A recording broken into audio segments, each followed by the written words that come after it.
بھائی خواجہ شمس الدین عظیم نام میں نے سنا، مجھے نہیں پتا۔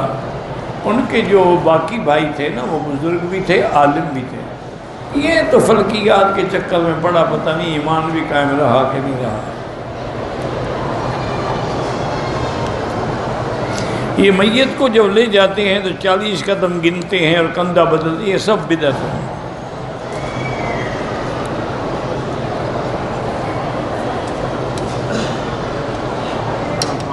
اگر آپ نے 3 رکعت فرض کر لی ہے ٹھیک ہے، قاعدہ تشہد پڑھ کے کھڑا ہونا ہے، بالکل پڑھ کے کھڑے ہوں گے، پھر سجدہ سہو بھی کریں گے۔ برما کے لوگ بیچارے پریشان ہیں، اللہ پاک ان کی مشکلات حل فرمائے۔ کہتے ہیں کہ بیوی پر اگر اثرات ہیں تو کیا شوہر پر بھی اس کا اثر ہوگا؟ پہلے یہ تمہیں کیسے پتا ہے کہ بیوی پہ اثر ہے؟ اثر تمہیں نظر آتا ہے، دیکھا ہے، تمہاری ملاقات ہوئی ہے، کوئی بات چیت ہوئی ہے اس سے، سب بہانے ہوتے ہیں عورتوں کے، کوئی اثر شتر نہیں، نہ کوئی اثر ہوتا ہے، بس وہ خاوند سے جان چھڑانا چاہتی ہے، اور انہیں راستہ کوئی اور دیکھا ہوا ہوتا ہے، اس کا خیال رکھو، نگرانی کرو، 5-10 دن تالا لگا کے بند رکھو، اثر شتر خود بخود نکل جائے گا۔ ایسے اثرات ہوتے ہیں، یعنی کافروں پر بھی نہیں ہوتے، یہودیوں پر بھی نہیں ہوتے، نصرانیوں پر بھی نہیں ہوتے، ہندوؤں پر بھی، سارے اثرات مسلمانوں کے لیے لکھے ہوئے ہیں۔ ٹھیک ہے جنات حملہ کرتے ہیں، لیکن جس پر جنات کا غلبہ ہوتا ہے نا، وہ تو آدمی شکل دیکھ کے بھی سمجھ جاتا ہے کہ اس پر جن کا اثر ہے، وہ تو ایسے جل کے لکڑی کی طرح ہو جاتی ہے، کیونکہ جن آگ ہے، جب آگ قریب ہوگی تو جلائے گی۔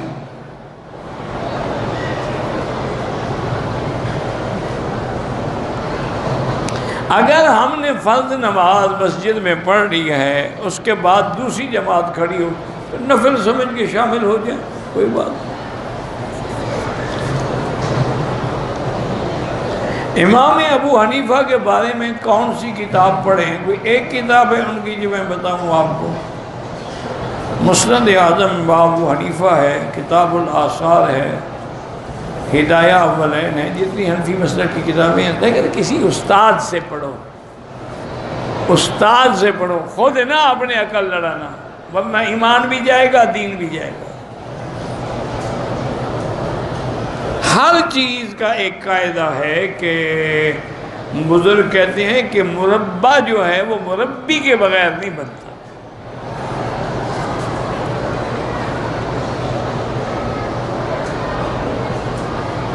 اگر کوئی ہم صدقہ جاریہ کا انتظام کریں اور نیت یہ کریں کہ اللہ حضور کی سب امت کو ثواب دے، کر سکتے ہیں۔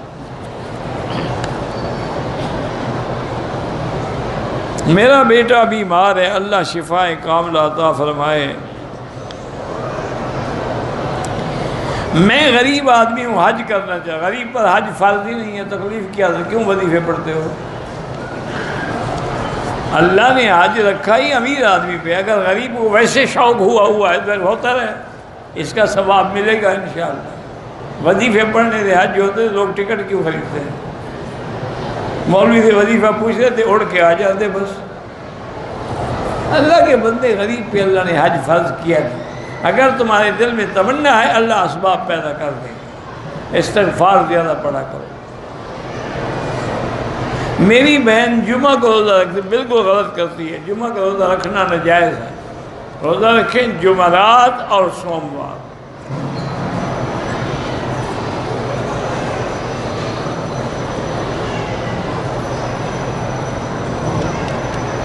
میرا چھوٹا بھائی بیمار ہے، اللہ شفا عطا فرمائے۔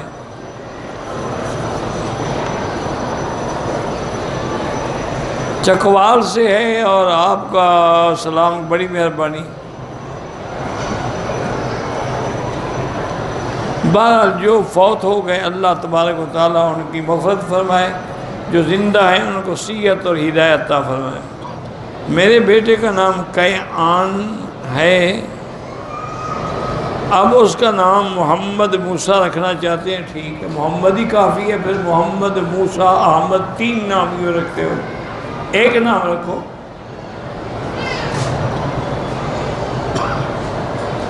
میرا بیٹا استھیما کا مریض ہے، اللہ شفا عطا فرمائے.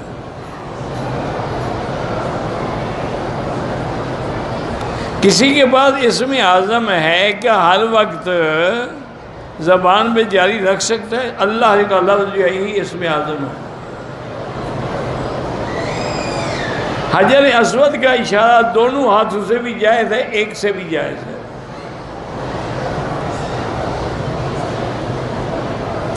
بہرحال مسجد نبوی میں جو صف امام کے پیچھے ہیں وہ صف اول ہیں.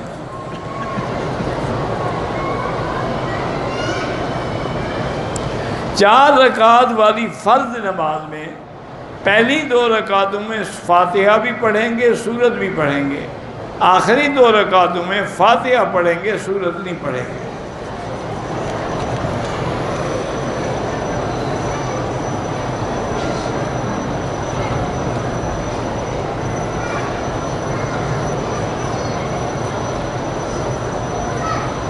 میری عمر 44 سال ہو گئی، میری والدہ میری شادی نہیں کرنا چاہتی تھی.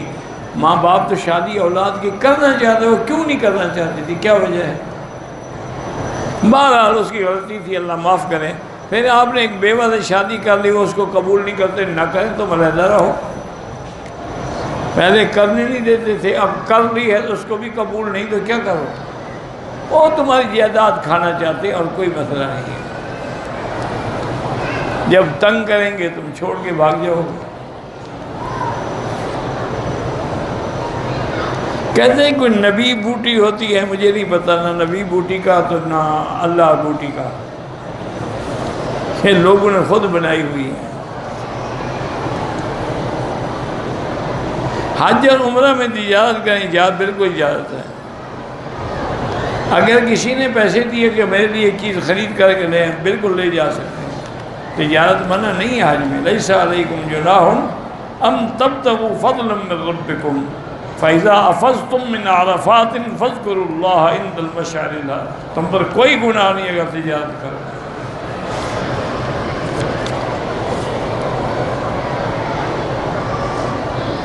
کہتے ہیں جی کہ میرا ایک ساتھی کہتا ہے کہ حضور کا پیشاب پیا، بالکل صحیح روایت ہے، پیا ہے.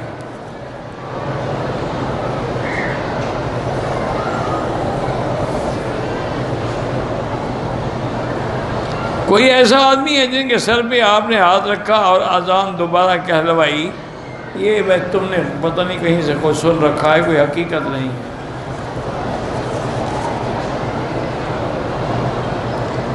کافر ملک میں رہائش رکھنا بالکل ناجائز ہے، الا کوئی مجبوری ہے یا دین کی دعوت کے لیے جانا چاہتا ہے، ورنہ نہیں جانا چاہیے.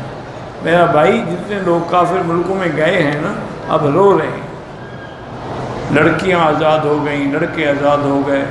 اچھا وہاں کی جو قانون ہے وہ اتنا سخت ہے کہ لڑکی کے ساتھ اس کا فرینڈ ہے، دوست آیا ہوا ہے، ماں باپ بول ہی نہیں سکتے.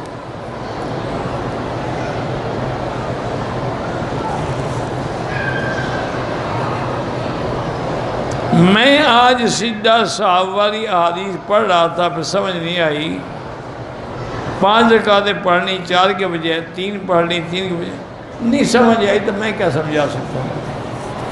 دوبارہ نماز پڑھو، آئندہ تجربے نہ کرتے رہو. پاکستان جدہ سے فلائٹ ہے، وہاں ایئرپورٹ پہنچے تو ہماری فلائٹ چلی گئی تھی. جدہ سے بغیر احرام مکے آ گئے، ٹھیک ہے کوئی بات نہیں. جدہ سے احرام باندھنا کوئی ضروری نہیں.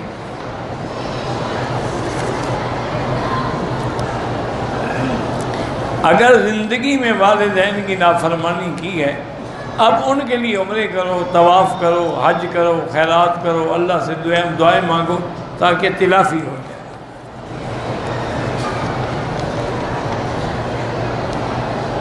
نہانے سے وضو ہو جاتا ہے، اگر پہلے وضو کرے اور پھر نہائے تو ہو جاتا ہے.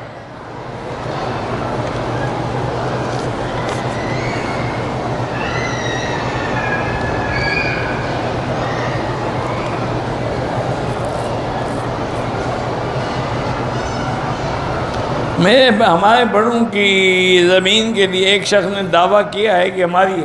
آپ نے اس کو کہا قسم اٹھاؤ، اس نے اٹھا لی، بس صبر کرو. پھر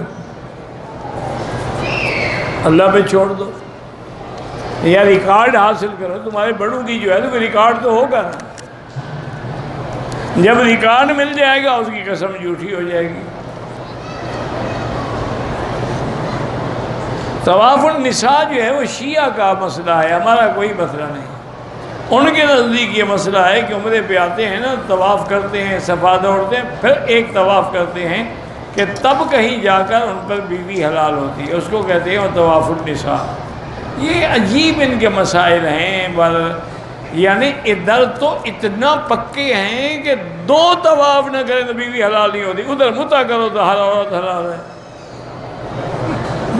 بلکہ متع کرنے والے کو ثواب ملتا ہے شہید کے برابر. انا للہ و انا الیہ.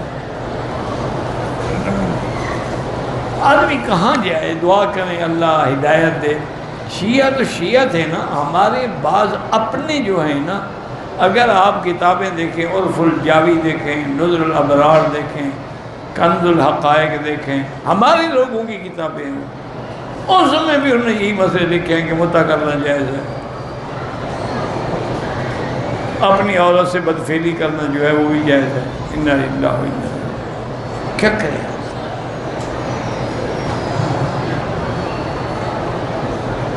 میری پڑھائی کے لیے دعا کریں، اللہ پاک آپ کو نصیب کرے. اللہ کے قرآن میں جو دعا ہے نا، رب زدنی علما، رب زدنی علما، یہ پڑھا کرو.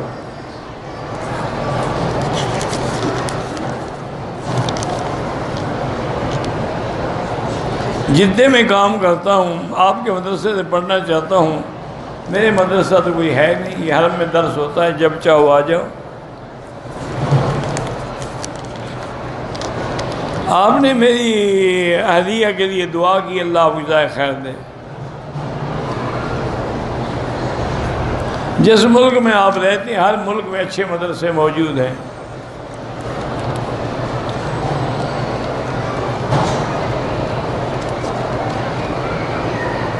اگر احرام کی حالت میں خوشبو والے صابن سے ہاتھ دھوئے تھے تو 2-4 ریال خیرات کر دیں، صدقہ کر دیں، اور کچھ بھی نہیں.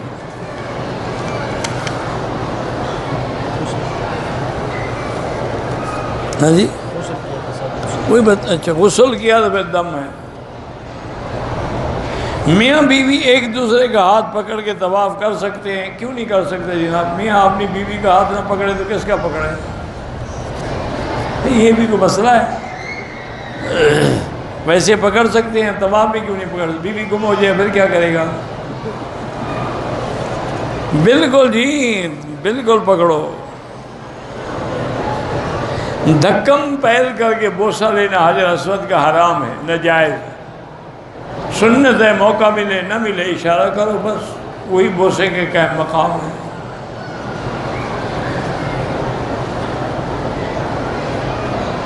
بہرحال حجر اسود کو اشارہ جو ہے وہ بھی بوسے کے برابر ثواب ہے. بات ختم ہو گئی.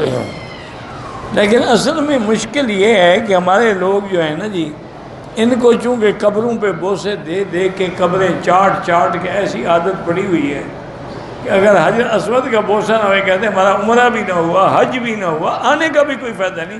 حجر اسود تو چوما نہیں. انا للہ و انا الیہ راجعون. ایک پتھر ہے، موقع ملے چوم لو، نہیں ملے اسلام اللہ اکبر، بس ختم. جب حضور نے ساری حالتیں بتا دی، اور میں بوسہ بھی دے سکتے ہو، ہاتھ لگا کے بھی چوم سکتے ہو، لکڑی لگا کے بھی چوم سکتے ہو، نہیں تو اشارہ بھی کر سکتے. جب ساری چیزیں بتا دی رحمت للعالمین نے، پھر لڑنے جھگڑنے کا کیا بنا؟ عصر اور مغرب کے درمیان میں نماز نہ پڑھیں، مغرب کے بعد پڑھیں، افضل بات یہی ہے. حجر اسود کو جو بھی اشارہ کرے گا اس کو بھی پہچانے گا، بوسہ دے گا اس کو بھی پہچانے گا. خانہ کعبہ کے ساتھ تصویریں بنانا نہ بنائیں. دوران طواف اگر قرآن دیکھ کے پڑھیں جائز ہے، دعائیں دیکھ کے پڑھتے رہیں جائز ہیں. افضل یہ ہے کہ نہ ہو، بس وہی پڑھو جو حضور نے پڑھا ہے، سبحان اللہ، الحمدللہ، لا الہ الا اللہ، اللہ اکبر وللہ الحمد، درود شریف، کلمہ جو اصل بات ہے جس میں دل لگے، وہ کتابوں کی طرف ہی خیال رہ گیا، دعا مانگنے کا کیا فائدہ؟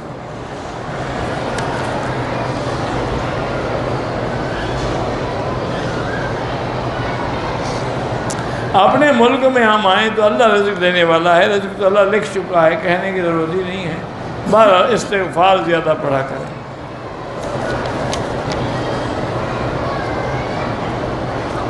کہتے ہیں کہ گھر میں ہم ایک مچھلیوں کا ایکویریم رکھ سکتے ہیں، رکھ سکتے ہیں، لیکن ان کی خوراک کا، پانی کا خیال رکھنا ہوگا۔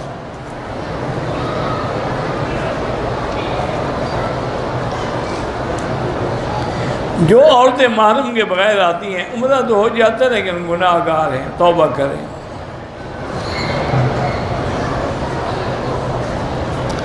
اگر خواتین مجبوری کی بنا پر کسی لیڈی ڈاکٹر کے بجائے ڈاکٹر سے علاج کریں، کوئی حرج نہیں، مجبوری ہے، مجبوری میں سب جائز ہے۔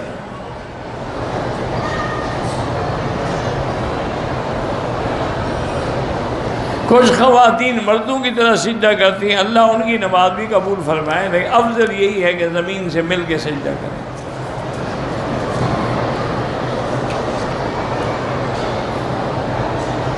سب کی نماز شکر کرو، پڑھتی تو ہے، جو عورت بھی نماز پڑھ رہی ہے شکر ادا کرو اللہ کا۔ ورنہ آج کل تو عورتیں فلمیں دیکھتی ہیں، نماز تھوڑی پڑھتی ہیں، ان کو تو میک اپ سے فرصت نہیں ملتی، سنگار سے فرصت نہیں ملتی، نماز بیچاری کس وقت پڑھے گی؟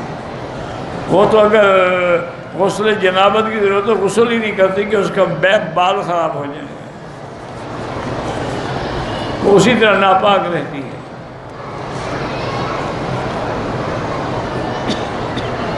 ایک آدمی بیوی کو 3 طلاق اکٹھی دے دی اور 3 ہو گئی، یا اکٹھی دے یا طلاق 3 ہی ہوں گی۔ تمام ائمہ جمہور کا متفق علیہ مسئلہ، 3 طلاق تو ابھی حدیث سے ثابت ہے تو ٹھیک ہے، ہو گئی، ثابت ہے تو ہو گئی نا، قرآن سے بھی ثابت ہے۔ اب الگ الگ دو یا اکٹھے دو۔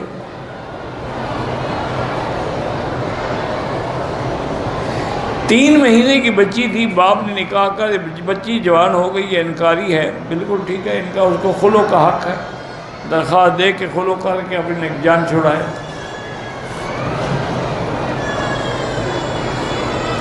جیلی سرٹیفکیٹ دے کر اگر نوکری حاصل کرے تنخواہ لینا حرام ہے۔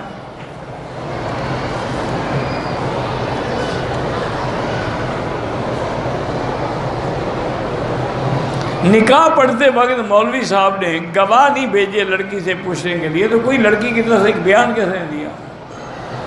یہ تو لکھو نا۔ اگر اس کے والد نے کہا ہے ولی الامر ہے، ٹھیک ہے، گواہ بھیجنے کی ضرورت ہی نہیں ہے۔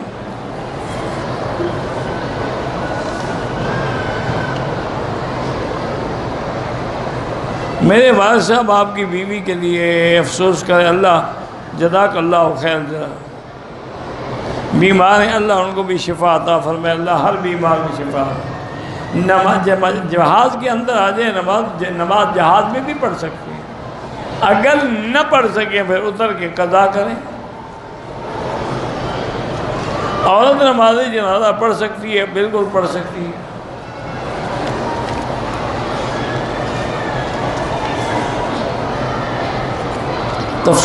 طواف کا سنت طریقہ یہ حجر اسود سے شروع کریں، حجر اسود پہ 1 چکر، اسی طرح 7 چکر لگائیں، نظر نیچے رکھیں، نہ کعبے کی طرف دیکھیں نہ ادھر ادھر گردن پھیریں۔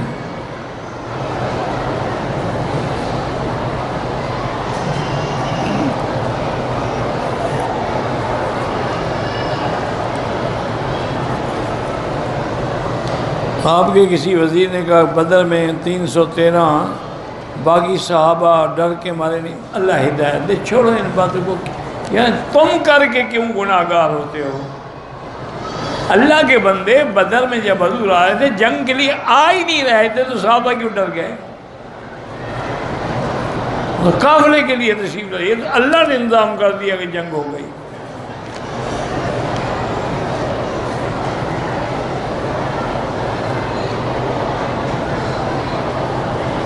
چادر کو ٹخنوں سے اوپر رکھنا سنت ہے، ہاں بالکل حکمت عملی یہی ہے، گندی نہ ہو، نیچے ہوگی تو گندی ہوگی، تکبر کی علامت ہے، بڑائی کی علامت ہے۔ دم والا بکرا خود ذبح کرائیں تو اور اچھی بات ہے، ورنہ کمپنی میں جا کے دے دیں، وہ بھی کر دیتے ہیں۔ بارہ عمر کے لحاظ سے وہی ہے جو قربانی کے جانور کی شرط ہے۔ عورت نقاب کے ساتھ عمرہ کر کے پاکستان چلی گئی، دم ہے، دم یہاں بھیجے گی، پاکستان میں دم نہیں ہوتا۔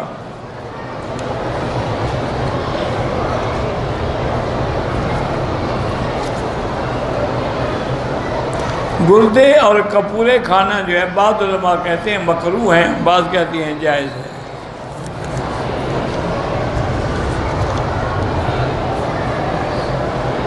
دو خاندان نے آپس میں شادیاں کی، کچھ مسئلے کی وجہ سے ایک نے کہا کہ میں تیری بہن کو طلاق دے دوں گا، دوسرے کہ میں نے تیری بہن کو طلاق دے دی ہے، تو جس نے کہا دے دی اس کی تو ہو گئی، جس نے کہا دے دوں گا اس کی نہیں ہوئی۔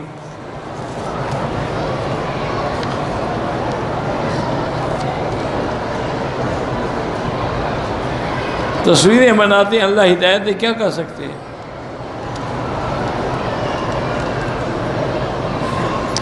بہرحال تصویریں نہیں بنانی چاہیے، باقی بورڈ لگے ہوتے ہیں نا الفاظ بھی نام ہے، تاکہ مکتب کا نمبر کا پتہ لگ جائے، ورنہ تو حاجی رل جائے بیچارے۔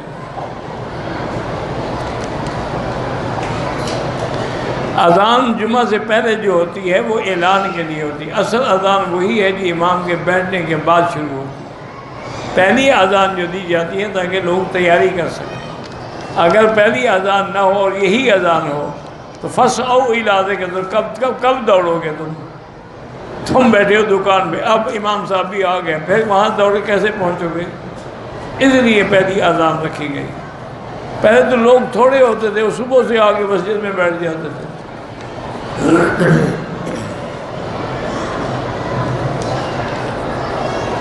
میری بیٹی کی شادی کے لیے میرا بھائی 3 دفعہ سورۃ الرحمن روزانہ پڑھ کے دعا کرتے رہو۔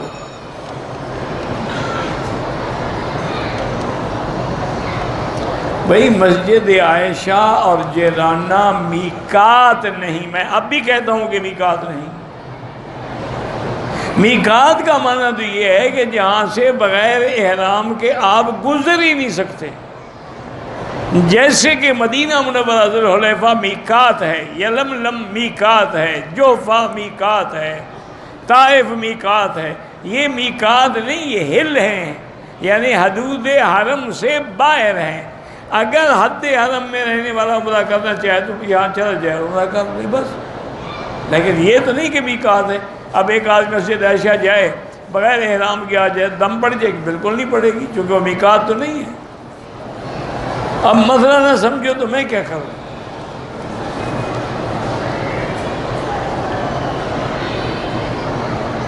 سورت پڑھنی بھول گیا، سنت میں نماز ہی نہیں ہوئی، سجدہ صاف کرے۔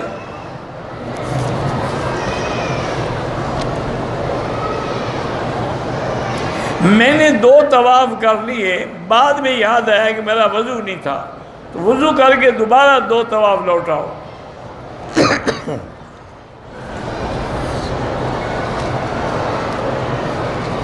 میرے والد صاحب کے گھٹنوں میں تکلیف ہے، نیچے بیٹھ کے نہیں کھا سکتے، تو کرسی پہ بیٹھ کے کھا سکتے، مجبوری ہے۔ معنی تو یہ ہے کہ شوق میں اکڑ کے نہ ٹیبل کرسی پہ کھائیں، معذور ہے تو کوئی بات نہیں۔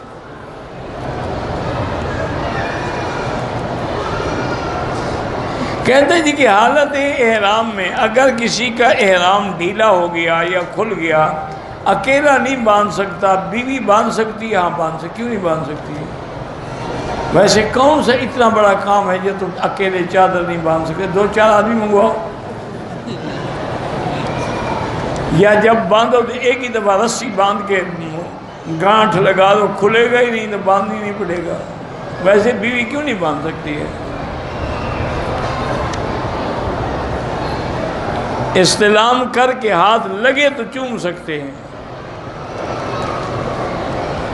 کوئی ایسی جگہ ہے جس جگہ پر شیطان نہیں جا سکتا؟ جہاں اللہ کا ذکر ہو شیطان نہیں جا سکتا۔ جہاں اللہ کا قرآن پڑھا جائے شیطان نہیں جا سکتا، جہاں اذان ہوتی ہے شیطان بھاگتا ہے، اللہ کے نام سے بھاگتا ہے۔ جب آدمی اللہ کا ذکر کرتا ہے تو شیطان بھاگتا ہے۔ اذا خنسا اذا غفلا، جب اللہ کے ذکر سے غافل ہو جائے تو وہ پھر دل پہ ڈیرے ڈال لیتا ہے۔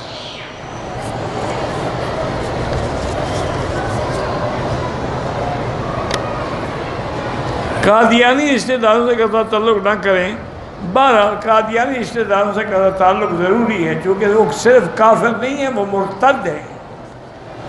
ایک ہے کافر، ایک ہے مرتد کہ مسلمان ہونے کے بعد قادیانی ہو گیا، تو وہ تو اس کی تو سزا ہی قتل ہے۔ حضور نے فرمایا من بدل منکم دینہ فاقتلوہ، جو دین بدل ڈالے اس کی سزا قتل ہے۔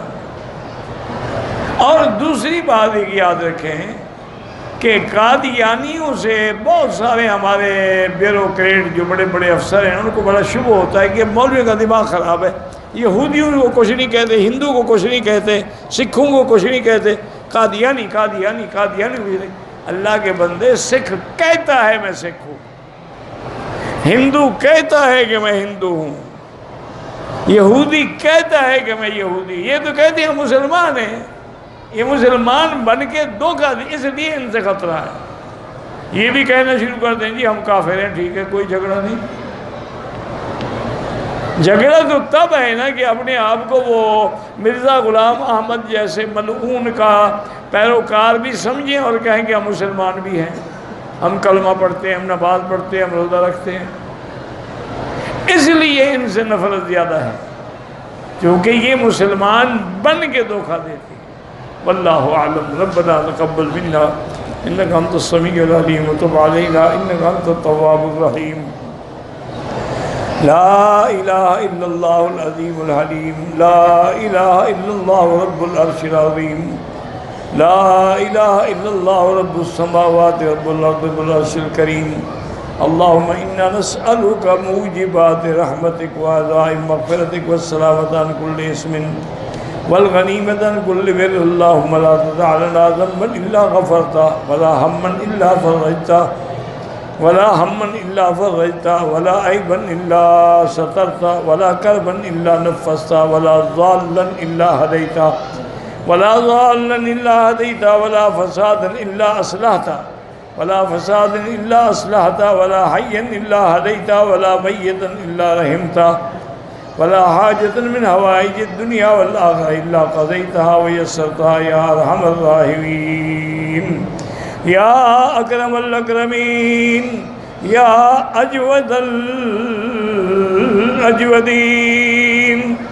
یا اللہ بیماروں کو شفا عطا فرما، یا اللہ ہماری ظاہری باطنی روحانی جسمانی بیماریاں دور فرما، یا اللہ بے حیاؤں کو حیا عطا فرما، بے اولادوں کو اولاد صالح عطا فرما، جن کے گھروں میں بچیاں ہیں ان کے رشتے آسان فرما، بے روزگاروں کو روزگار عطا فرما، قرض داروں کے قرض عطا فرما، یا اللہ تمام آنے والوں کا عمرہ منظور و مقبول فرما، تمام آنے والوں کا حج آسان فرما، وسائل بھی اسباب بھی پیدا فرما، مسائل بھی حل فرما۔ ربنا تقبل منا انك انت السميع العليم وتب علينا انك انت التواب الرحيم۔ صلی اللہ تعالی علی خیر خلقہ سیدنا محمد وعلی آلہ وصحبہ اجمعین۔ اللہم صلی علی سیدنا محمد وبارک وسلم۔